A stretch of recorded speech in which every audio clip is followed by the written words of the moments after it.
আয়তনের অনুসারে মহাদেশভিত্তিক বৃহত্তম এবং ক্ষুদ্রতম দেশ।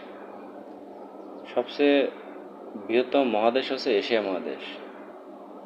আয়তনে বৃহত্তম দেশ এশিয়া মহাদেশের চীন। এশিয়া মহাদেশের ক্ষুদ্রতম দেশ মালদ্বীপ।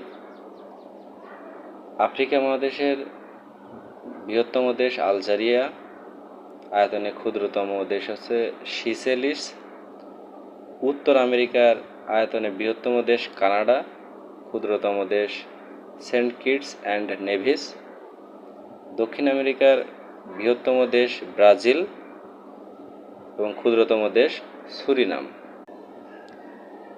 অ্যান্টার্কটিকার বৃহত্তম ক্ষুদ্রতম নয়। ইউরোপের বৃহত্তম দেশ রাশিয়া। ইউরোপের ক্ষুদ্রতম দেশ ভাটিকান সিটি। ওশেনিয়া বা অস্ট্রেলিয়ার বৃহত্তম দেশ অস্ট্রেলিয়া। ক্ষুদ্রতম